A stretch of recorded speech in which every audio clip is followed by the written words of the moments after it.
Christ asumdwe enka oni adofo yeda otumfo nyankopon ase ewo odo a wode adoye adofo no ene me pese me no edi nkomo kakra bi na yenkomo twetwe ni nyina egina boni aye amen pa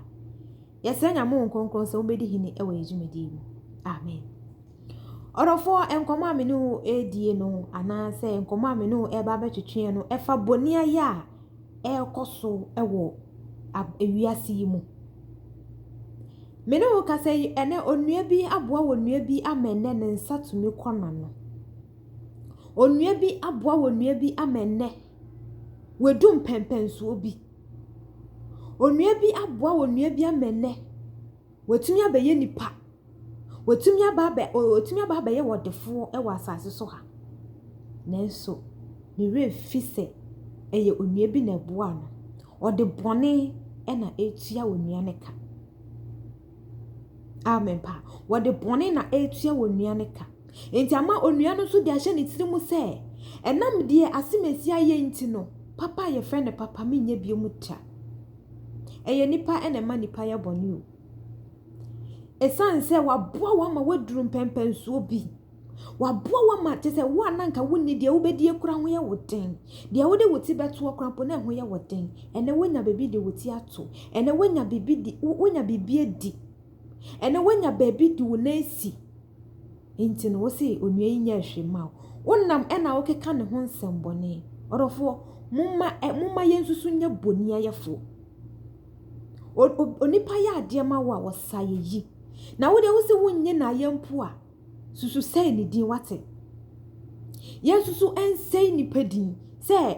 nipa na boa wankasa nim se nipa yi ono na waboa mema medu sampempenso yi nanso enne wode bone ena etua ne ka ene wonenam na woka se wonye hwema o ene obi aboa obi ama nipa na tumi edum pempenso bi wo school mu esanso no de na ni sika wonim de ode baye nti no wanko school nti ono de ono ni sika na boa wa ma watumi akọ school bi a wope ene ye wo ferie mpo se wobeka se asimesi na boa ma meduru sampempe so because wo hwe de bre bi ekura wo ene wa ho ofa bi a wanya eye wo se te se wo nim ese nipa na wo boa wo no ene eyo bi ferie mpo se obeyi na wofo akere because ohwe na ho ofa bi ene class ene level bi a te se ogina eye ne ferie mpo se obebone na wofo din ana so obeyi na wofo mpo akere se nipa yi ene de me ba asase so boni aye ene wo bi aye wo bi boni amate se obi di boni atua wo bi papa wo ye ma anoka amene nipa no nkra nya ya anko de duro be kana no onya ya anko obe kana no duro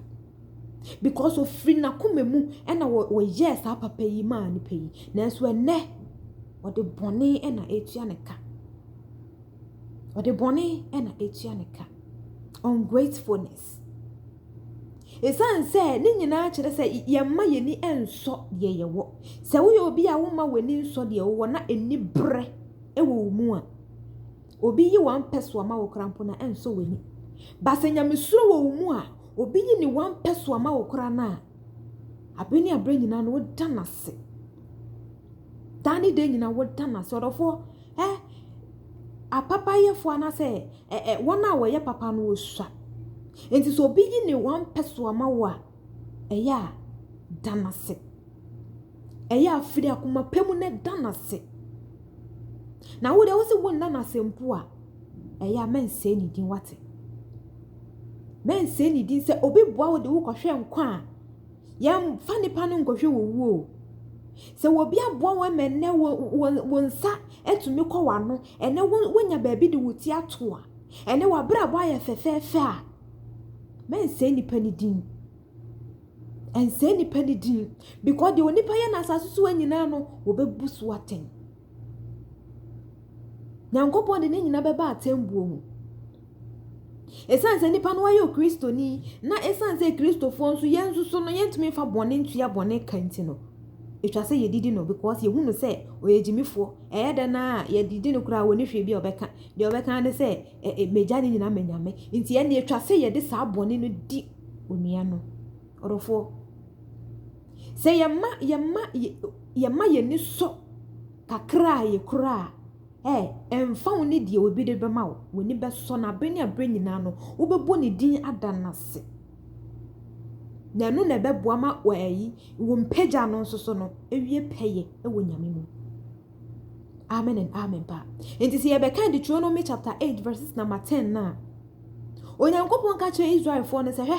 se asase amene mu ekoso no se mukoduru na se munya baabi di mutito mu de me a mu hwe ye na mu remfi mu nyankopon a woyi mu free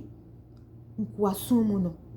enti ene se wo bi boa wo na wo ma nsuo kuruwa ba akompo no mu e ma wo remfi sa nipa ne da e ma wo remfi sa nipa ne da amen pa ene wo bi aboa wo bi amate se ne remfi o de boni na etua no ka sa na tie ewe kristofo ye kristo suma bra bom obi ni mu se me de ebisade bi akwakoto nyankopon anim mesi mi pese ade ne mbae ntie ne nyame nya hwe mame na enso hwo emfnama wo humi unya no ko obi da hospital asa mframa yi wotua ho ka na enso wo de wanya ne free wontu esike bia na enso ne nyina emu no wo da so ye bonia ye ne nyina emu no wo nda nyame ase ne nyina emu no si nyame nya hwe mao se wonya hwe ma wo mpo ahwe mframa wo humi ye si tua ka orofo wontumi ntua ka eya yesu sun kase nyame nya bi maye nyame waye bio waye bia maye papa ukoda na sade pachi wa eya chede kese a onipa bia ntumi fama enti yesu sun kase nyame nya hwe maye yesu sun kase ntie nyame bia bisade na we bisa na beba na yesu no nyankopon de so wahwe na ukoda he na wo sori ye kura mbo no si nyame nya hwe mawa die we bisa no na se nyame de mawa obeka se waye bia mawa na amen pa irade won boaye na wo hu ye mobo orofo mumma yemfa na se emma de na asesa no obi boa wo a ma wani so obi boa wo a danase emma ni nya wo ferie se nipa no ye kurasi ni sabi je se ne dressing kurambo no nya guy enti ya ne mintumi mpo yi ni nkyere me ferie mpo enti me si enne eyo obi ferie mpo se obeyi na wofo a kyere se nipa yi ye ma wofo na nso omo no mo boa wo ma waduru bebi a waduru ono na wo boa wo ma waduru bebi a waduru mesi ene wo nipa bi aboa wo bi ama nipa no wode boni na etua ne ka bra na wo tie kurase na de wo bedi ekurampo hu aye de ama wo ene obi aso wo aboa wo ede waduru ene wetumi akoduru obi man so wo na woti esi mu nti ene ono no bebi a wotie no fan po woni bi dem oni bi nti ene wo ye kurase ni nti ene wo frɛ wo na atem didie obi te wo nkyɛn na wo didi na atem ekide nipa muma yenhwe yi na de ye na asase so bia na ebebu so aten ebebu hu aten amen pa de wu ye bia oni paraseni ubebu hu aten enzi yenhwe ye kase yi na yenhwe ya na montuo yi we should be grateful ewo de ye wo bia ene de obi di ama yen se uma wani so de obi di ama wo a saa nipa no meka se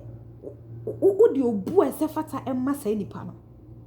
pase wa ma wani anso a nipa no mbu no ena ye mu bebre na ye hu ye de ahye ye tiri mu se ye gigigigi ne hu sika bi edi keke na te se ye de aye ye bibi enti ne ye bu ne se sa nipa no ye kwasea sebi oye kwasea wagimi onim de oni sika be ye enti ene etwa se ye gibidi ye ho yie na ye nya bebi papa gina ya twe ye ho efiri sa nipa no uma ye nhwe yi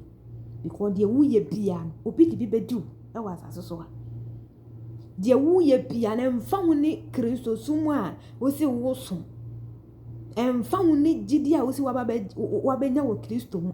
boni biara obedi na asase so a obi edi bi be yaw intino muma ye yi boni aye mfiri ye mu se ye wodo a I think the sa boni aye no embetena wo mu esan wo do a ye nie nti no na eni bre ahye ye man nti no enu nti na ma ye ni enso ye wo bia ya ma ye na ye de bone etua ne ka ene obi akonu maduro kunu mu just because ojini yem eboa wo bi na nipa no de bone etua ne ka arofo no mumma ye ma ye ni enda ho na ye hwe yie e wa namon biara ye tu na asase so wa de ye adwen biara ye fa na asase so wa ene anamon biara ye tu ye bebu ho atem nyame won hira na onya wo kese Ewurade won boy na ohu ye mobɔ nso na won kyerɛ ye na akwan se ne be ya ye be ma ye ni aso na ye be ma ye ni aso ne ye de obu a se fata ama wona ena won so na ama ye nso so no ye duru mpempenso bi emfa woni se ne nipa ne tie oye yalefo mpo a ono na waboa ma oduru saa mpempenso no Ewurade mboa ye na ohu ye mobɔ Nyankopɔn hira na wanya wo kese arafo no mesrɛ eya na wa subscribe to me YouTube channel no na otumfo Nyankopɔn be hira wo kese pa nso ana wa share ama onua bi na onua bi nso aye efutuo de ama no na ye nyina yetumi abaye Nyankopɔn emma because obi ye Nyankopɔn ba saa suwei entumi entena ne mu saa suwei entumi entena ne mu da amen pa because ye nyina de ye na asase bia Nyankopɔn wa ketua bia wode be ma ye enti se obi nso ye bibi ma wo a wo nso so no eya wuyem na danase medase wo kan enti wa ho ofeso enti wa ho ofeso nyame hira na onye wo kese bye bye